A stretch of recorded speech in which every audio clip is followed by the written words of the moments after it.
Rio de Janeiro के बाहर हरी भरी पहाड़ियों में एक जिज्ञासु लड़का रहता था जिसका नाम था रॉबर्ट। एक धूप भरी सुबह वो अपनी माँ के लिए ताजे फल इकट्ठा करने जंगल की ओर निकला। पहाड़ की चोटी पर क्राइस्ट द रिडीमर की विशाल मूर्ति शहर को निहार रही थी। उसके खुले हुए हाथ मानो नीचे रहने वाले सभी लोगों को आशीर्वाद दे रहे हो। रॉबर्ट ध्यान से संतरे, केले और आम तोड़ रहा था और हल्की सी धुन गुनगुना रहा था। लेकिन जैसे ही वो खड़ी पगडंडी पर चढ़ा, उसका पैर पेड़ की एक जगह से टकरा गया और सारे फल लुढ़कते हुए नीचे पहाड़ी से एक छोटी सी धारा में जा गिरे। Oh no! अब मैं इन्हें घर कैसे ले पाऊंगा? रॉबर्ट ने आह भरी और मार्गदर्शन की उम्मीद से मूर्ति की ओर देखा। तभी अचानक हवा का एक छोटा सा बवंडर उठा और उसमें से निकली शशि, एक टांग वाला शरारती बालक जिसकी लाल टोपी बहुत चमकदार थी।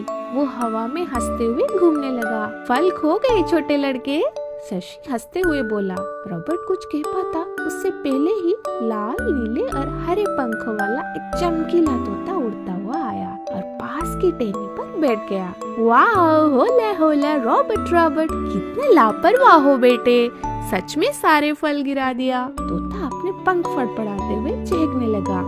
रॉबर्ट हंस पड़ा। हाँ, लेकिन ये फल मेरी माँ के लिए है, क्या तुम मेरी मदद कर सकते हो? शशि ने सिर झुकाया। उसे शरारतें करना बहुत पसंद था, लेकिन रॉबर्ट की सच्चाई और उसकी बहादुर आवाज ने उसका दिल छू लिया। शायद इस बार मैं मदद कर दूं, शशि मुस्कुराते हुए बोला। उसने अपनी लाल टोपी घुमाई और एक हल्की बवंडरी हवा चली, जिसने धारा से फलों को उठाकर सावधानी से रॉबर्ट की टोकरी में वापस रख दिया। तोता खुशी से चहका। वाह, एक शरारती भी दयालु हो सकता है। रॉबर्ट ने तोते को झुककर प्रणाम किया।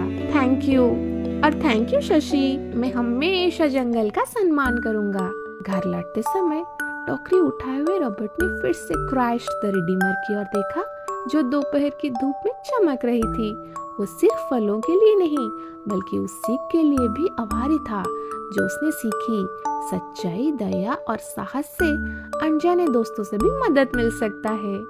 शशि आंख मारकर हवा में गायब हो गया और तोता रॉबर्ट के साथ उड़ते हुए खुशी से चिल्लाया, एमिंगोस पैरासिम्पेयर हमेशा के दोस्त। इस स्टोरी की मोरल है, सच्चाई और सम्मान से बहुत मदद मिलती है।